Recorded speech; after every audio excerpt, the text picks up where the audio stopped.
Jemaat yang terkasih, selamat pagi dan shalom.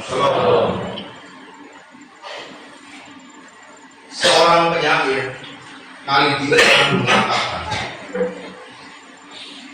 orang optimis melihat mawar dan bukan duri, sedangkan tatapan pesimis justru terarah kepada duri dan lupa kepada bunga. Senada juga dengan ucapan Winston Churchill mengatakan, seorang optimis melihat kesempatan dalam setiap bencana, sedangkan seorang pesimis melihat malapetaka dalam setiap kesempatan. Itulah sedikit penggambaran tentang pandangan yang optimis dan pesimis dalam menjalani seluruh kehidupan bersama dengan Allah. Hidup ini selalu menawarkan banyak cara dan juga banyak rasa untuk melihat,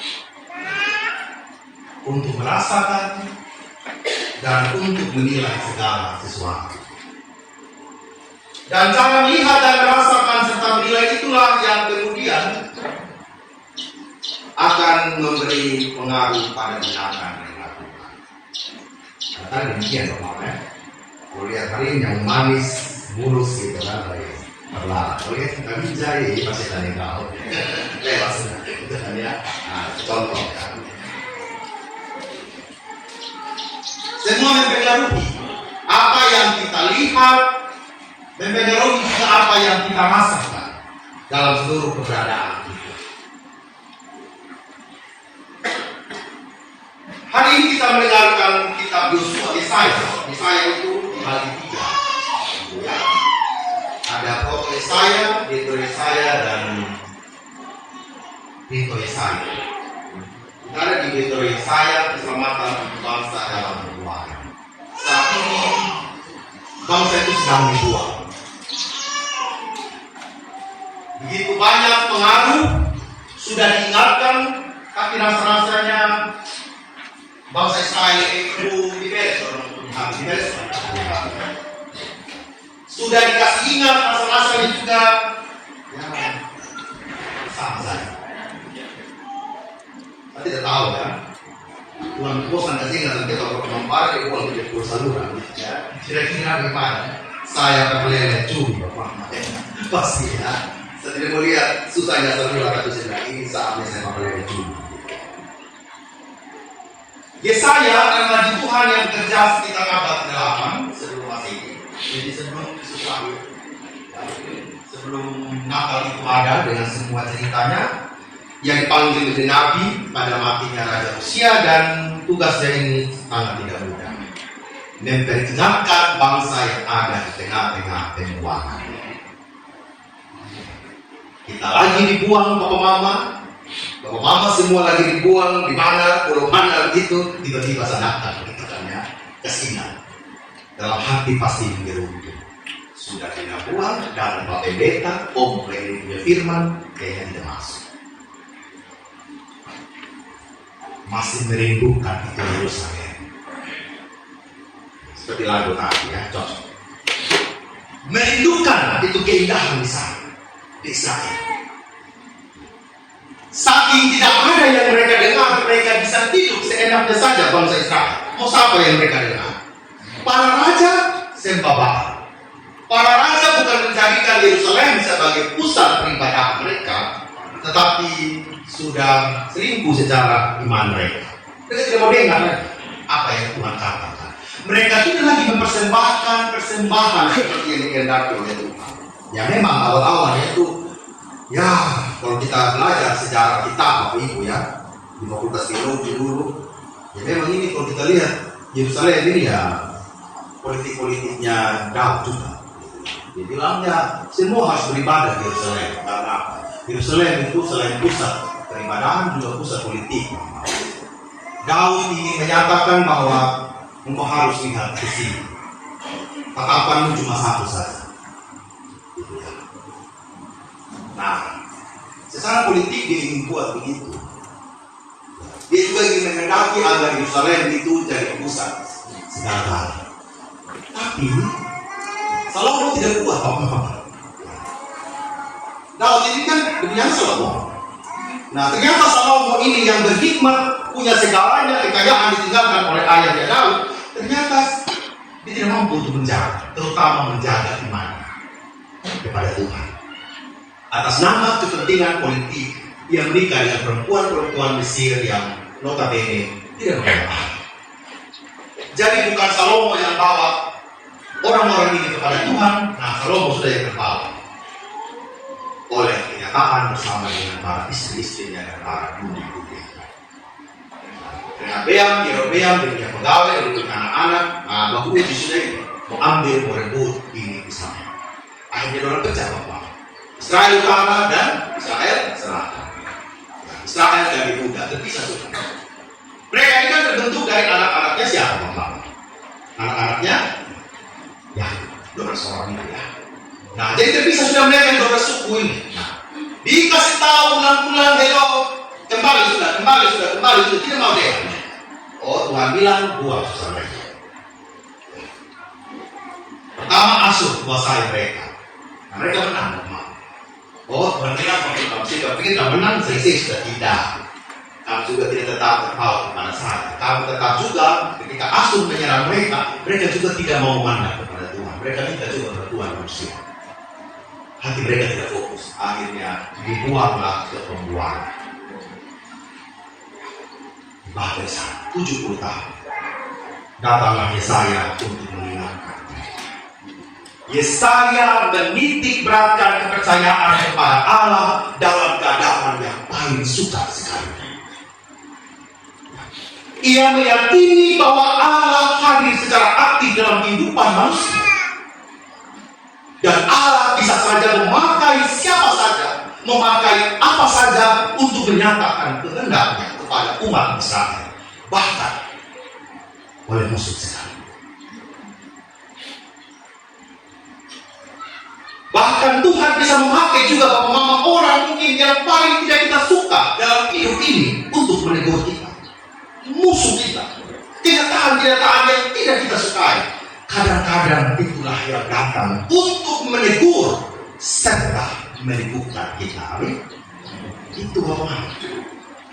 Jadi Tuhan buang bangsa Israel ini ke Babel ini bukan karena dia tidak suka, tetapi karena Tuhan terlalu sayang. Dia tidak mau bangsa Israel ini terombang-ambing oleh para pemimpinnya. Dia tidak mau orang-orang Israel ini terombang-ambing oleh semua pengaruh-pengaruh dunia Bapak. Dia hanya mau orang Israel ini benar-benar fokus hanya kepada Tuhan. Sehingga dia ingin katakan, optimislah engkau ada di sana. Engkau harus bersemangat ada di sana. Karena sejatinya bukan untuk kau dibebaskan. Engkau memurnikan seluruh kehidupanmu itu karena engkau sedang mempersiapkan jalan bagi kehadiran Tuhan yang utuh. Engkau harus bersihkan dosa-dosa dan kesalahanmu itu agar engkau mempersiapkan jalan bagi Tuhan hadir dalam seluruh kehidupan dan realitas hidup. Bukan setengah-setengah.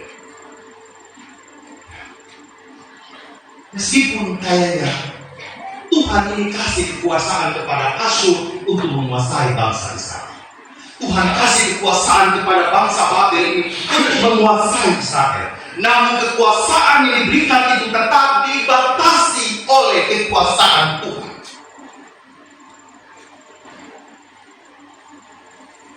Artinya, Mama, kenyataan hidup sehari-hari ini seolah-olah lebih besar ini tekanan daripada kuasa Allah. Lebih besar kita punya masalah daripada karena Tuhan yang mampu untuk menyelesaikan kita. Kita merasakan itu, Bapak. Dan itu yang dialami oleh orang Israel. Tapi Tuhan katakan, tidak. Kekuatanku jauh lebih besar. Setelah engkau dididik, bukan untuk engkau dikuasai oleh negara, tetapi untuk engkau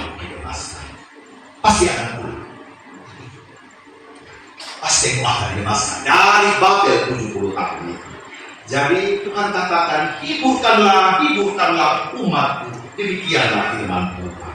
Tenangkanlah hati Yerusalem dan serukanlah kepadanya bahwa penghambaannya sudah berakhir, bahwa kesalahannya telah diampuni, sebab ia telah menerima hukuman dari tangan Tuhan 2 kali lipat dari karena segala dosa. Pemurnian itu ingin dikerjakan oleh Allah. Oleh karena itu, Papa Mama yang terkasih dalam Kristus, melalui aksen yang kedua ketika Tuhan katakan, persiapkanlah jalan bagiku, yang pertama Tuhan ingin katakan adalah pemurnian itu adalah kehendak. Papa Mama, jangan anti seluruh pemurnian yang diberikan oleh Tuhan bagi diri kita. Kita mungkin bilang dalam hati, Tuhan, setiap minggu sesudah di gereja, dia menata saja. Tuhan, saya sudah ikut konser, sudah kasih persembahan, saya sudah bawa punya anak CD di gereja. Tapi kenapa yang masalah ini tidak pernah habis? Kadang-kadang kita suka bandingkan hidup kita dengan orang lain, Pak Mama. Padahal orang lain kita saja berbeda, Pak Mama ya. Bukan kita juga berbeda, jadi jangan samakan ya apa yang Bapak Mama ini. Jadi jangan samakan. Saya dulu cuma pakaian paling harganya paling tinggi dulu 10 juta. Gitu. Mau sama kayak Om Joker, kira-kira 2 miliar. Jadi kalah gitu saja. Mau sama dengan Bapak yang punya kapal, nanti itu beda sih. Jadi Bapak Mama prosesnya berbeda, Bapak Mama. Tidak ada yang sama. Tapi kenyataan Tuhan itu selalu sama. Kita boleh menangis. Bangsa Israel boleh protes. Kenapa bangsa yang tidak mengenal Allah yang hukum begitu? Kenapa satunya musuh itu yang sok-sokan lakukan pengendalian terhadap hidup? Ya kalau Tuhan mau pakai, kita bisa. Betul Bapak? Kalau Tuhan mau pakai, kita bisa. Karena memang hidup ini kesalahan ringan. Kita boleh lelah, Bapak Mama ya. Kita boleh bingung. Bahkan kita kadang-kadang kita merasa dunia ini tidak berpihak kepada kita. Betul Bapak Mama ya? Dunia ini tidak adil sama kita. Tuhan tidak berpihak sama kita. Tapi suatu hal yang jangan kita lupakan bahwa Tuhan membawa saya dan Papa Mama sejauh ini bukan untuk membiarkan kita hancur di tengah jalan. Amin. Saya yakin. Dan jelang 10 tahunnya jemaat Malupara ini, Tuhan tidak sedang membawa kita untuk jemaat ini kurang, untuk jemaat ini tidak bertumbuh, untuk jemaat ini istilahnya bangkrut tidak jelas, untuk jemaat ini mundur seperti zaman dulu. Kita mau merindukan Yerusalem yang baru, bukan Sodom dan Gomora. Kita harus yakini, bukan Malupara yang penuh dengan lumpur dan melumpas. Tetapi biarlah itu menjadi pertumbuhan iman yang sedang kita bangun bersama relasi. Setiap kegagalanmu tidak pernah sia-sia. Setiap air mata yang jatuh adalah bagian dari perjalanan. Dan setiap doa yang kamu kirimkan kepada Tuhan akan sampai pada tempat yang tepat. Percayalah, ada hal yang memang sedang kita perjuangkan dan kita berjalan ke arah sana. Bangsa Israel pasti pulang ke Yerusalem, melewati jalan-jalan yang tidak mudah untuk mereka kembali ke Allah. Hal yang kedua, persiapkanlah di padang rumput jalan untuk Tuhan. Apa yang kita alami hari ini, ketika kita dibebaskan oleh Tuhan, bukan untuk tidak melakukan apa-apa. Kita sedang mempersiapkan jalannya dalam hati kita. Bapak Ibu, ketika kita jatuh cinta kepada Tuhan, kita siap untuk membenahi diri kita. Ketika Bapak Ibu mengatakan saya jatuh cinta kepada pasangan saya dan membawa pernikahan ini di hadapan Tuhan, pasti Papa Mama mempersiapkan hati dan hidup itu sebaik-baiknya. Tidak ada lagi hati yang mau bercabang. Kalau orang mau menikah hati masih bercabang, pas pengumuman 3 minggu berturut-turut itu pikir-pikir sudah. Ya itu nilai, itu jahat untuk mundur dan nilai. Kita dipanggil oleh Tuhan untuk selalu mempersiapkan hati kita. Jatuh cinta pada perjalananmu sendiri bersama Tuhan. Dan ketika kita jatuh cinta bersama dengan Tuhan, selalu ada kesulitan yang ada pada kita. Dan kesulitan itu selalu datang untuk membentuk kita. Padang gurun jalan untuk Tuhan, Tuhan luruskan di padang belantara jalan raya bagi Allah kita.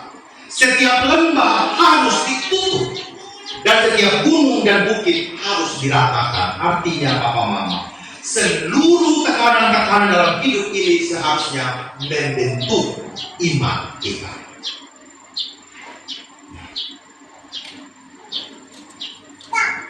Pada pergumulan hidup, Tuhan sedang mengajarkan kita untuk berdiri tegak. Kalau kita mau berdiri tegak, Papa Mama, pasti dasar pijakan itu harus kuat. Tuhan tidak akan kasih berdiri kita di dalam lumpur. Tuhan tidak akan menyuruh kita berdiri tegak, kemudian yang di bawah itu hanya lumpur, debu, atau apapun, pasir, sehingga cepat untuk kita goyah. Percaya, beberapa bunga justru paling indah ketika mereka tumbuh di tempat-tempat yang tidak terbuka. Kalau jalan-jalan dengan mama menuju ke daerah-daerah pegunungan Tanah Mahu sana, perlu dengan anggrek di pinggir jalan. Kadang-kadang mama itu suka mencari. Kita suka ambil, bawa di rumah. Sampai rumah dia mati mama. Karena situ bukan tempatnya. Iya kan? Jadi dia sudah tumbuh di sana karena rasa-rasanya di tempat-tempat yang terduga tak terduga itu sudah bunga itu sangat lebih indah. Saya percaya kita akan menjadi dan memiliki iman yang indah kalau kita benar-benar bertumbuh di tempat-tempat yang tidak terduga. Di celah tebing yang curam mungkin, di antara batuan yang keras, dan seperti itulah saya dan Papa Mama dibentuk untuk Tuhan. Yang terakhir, kemuliaan Tuhan akan dinyatakan. Pada akhirnya dari hidup ini, bukan lagi Tuhan ingin mengatakan bahwa iman kita yang indah, hati kita yang baik, kebaikan-kebaikan kita yang diceritakan oleh orang, tetapi pada akhirnya kemuliaan Tuhan saja yang datang bagi semua orang. Di tengah kekacauan dunia, Tuhan tetap bekerja menyatakan kemuliaan. Ketika kita percaya, ketika kita menyerahkan diri dan hidup dalam pertobatan untuk membenahi hati kita, kita melihat bagaimana Tuhan memulihkan dan menuntun seluruh keberadaan kita. Amin. Untuk Tuhan.